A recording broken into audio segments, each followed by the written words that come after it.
Kenapa Ustadz Somad tak pernah bosan menyampaikan itu dalam ceramah-ceramah? Supaya ketika aku mati nanti jamaah dari Palembang pun tetap mengirimkan itu kepadaku.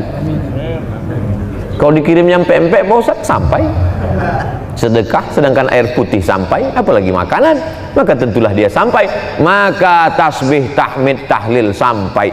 Nabi lewat di suatu makam, diambilnya pelepah korma, fasyaqahu nisfain, dibelahnya menjadi dua, kemudian ditancapkannya. Sahabat heran, apa yang kau lakukan nih ya Rasulullah? Kata Nabi, la'allallaha an yukhaffifa 'adzabahuma ma lam yaybasa. Semoga selama pelepah korma ini basah, maka bermanfaatlah sampai ke bawah. Apa kata Imam Nawawi dalam kitab Al-Majmu'? Apa ada Imam Nawawi dalam kitab Al-Minhaj Syarah Sahih Muslim Ibn Al-Hajjaj? Kalau tasbih pelepah korma saja sampai, apalagi bacaan Quran orang beriman. Jadi kalau ada orang mengatakan itu doa Abdul Somad dengan bacaan Fatihah dia itu tak sampai, berarti dia seolah-olah sama dengan mengatakan saya ini lebih buruk daripada pelepah korma lagi. Tak sampai pula bacaan kita. Maka ini semuanya dalil-dalil. Sudah kita sebutkan ayatnya, dalilnya, ungkapan ulama, tak juga dia percaya. Kalau ada orang yang mengajak saya berdebat, sudah saya sebutkan, saya tak dapat membuktikan sampai atau tak sampai. Hanya bercerita argumen saja. Kalau dia tetap menantang juga, tak ada cara lain kecuali meminta nama lengkapnya. Nanti kalau dia meninggal kita kirim. Kalau tak sampai cepat-cepat kasih kabar. Itu sajalah lagi cara untuk mengatasi orang-orang yang tak percaya. Sedekah sampai, doa sampai, tahlil sampai, apalagi bacaan Quran sampai. Tadi udah kita baca Yasin di Masjid Al-Falah. Sampai kemari kul huwallah 3 kali. Kenapa kul huwallah 3 kali? Innaha la ta'dilu sulusal Quran. Satu kul huwallah sama dengan sepertiga Quran. Kita baca 3 kali seolah-olah macam khatam Al-Quran. Lalu kemudian kenapa kita baca Qul bil falaq dengan Qul a'udzu bin nas? Kata Nabi sallallahu alaihi wasallam, kalau dibaca pangkal Al-Baqarah, ujung Al-Baqarah, Al-Mu'awwidhataini, maka cukuplah itu sebagai sebuah amalan. Tapi yang paling afdalnya adalah wa in khatimul Qur'ana fahuwa hasanun, kata Imam An-Nawawi dalam kitab Al-Azkar. Seelok-elok, sebagus-bagusnya dikhatamkan Al-Qur'an.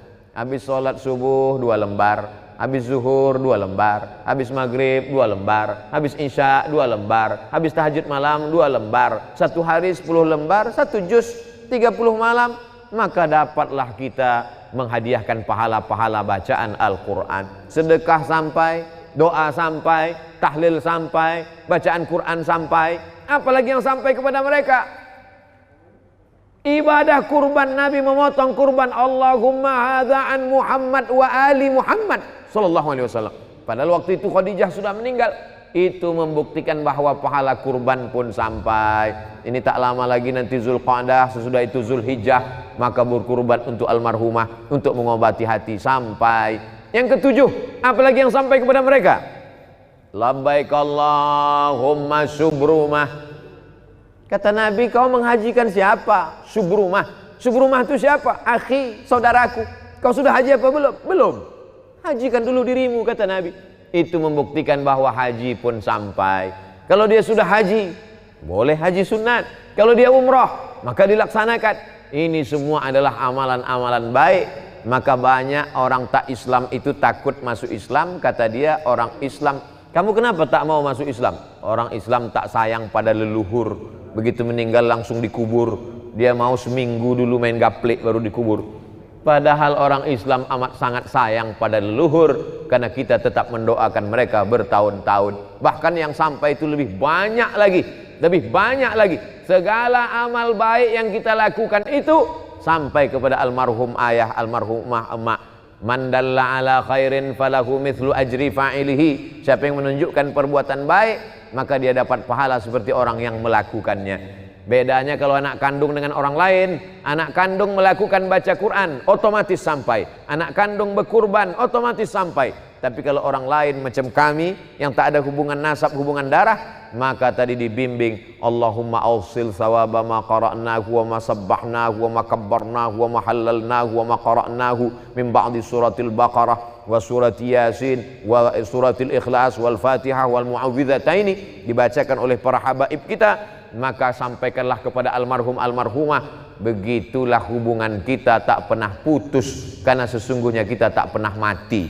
Berawal kita dari alam roh, hidup, pindah ke alam rahim, hidup, masuk ke alam dunia, hidup, pindah ke alam kubur, alam barzah, hidup, bangkit nanti di alam akhirat, hidup. Kita tak pernah mati. Orang yang mengatakan mati, wala taqulu liman yuqtalu fi sabilillahi amwat, jangan kau katakan mereka mati, bal ahya, mereka hidup, walakin la tash'urun, kamu yang tak bisa merasakan kehidupan mereka.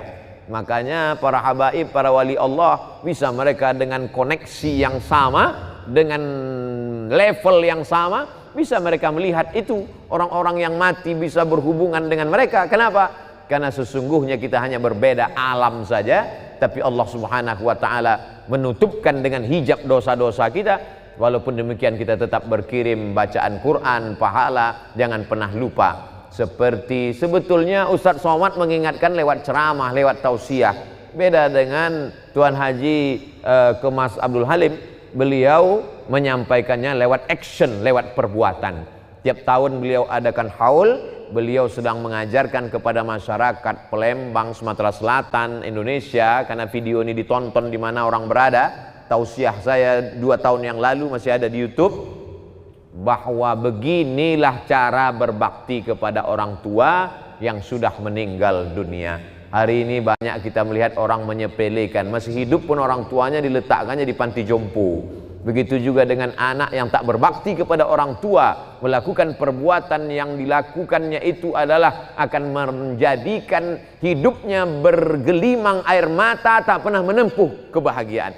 Ada satu dosa yang dibalas Allah di dunia dan di akhirat tetap dapat. Jangan heran kita kalau ada orang pecandu narkoba di dunia hidupnya tenang. Jangan heran kita kalau lihat ada orang pemabuk pezina di hidupnya di dunia tenang. Tapi ada satu dosa di dunia dapat, di akhirat dapat. Apa itu? Durhaka kepada orang tua. Maka orang yang melawan orang tua, di dunia dia tak akan pernah mencium kebahagiaan. Di akhirat nanti. Jadi kalau ada orang durhaka di dunia susah Pak Ustadz, ya, di akhirat nanti dapat lagi. Betul. Kenapa sudah di dunia dapat, di akhirat dapat lagi? Di dunia itu baru DP-nya aja. Nanti di akhirat barulah dia dapat lengkap fullnya. Maka kalau mau hidup bahagia, berbaktilah kepada orang tua.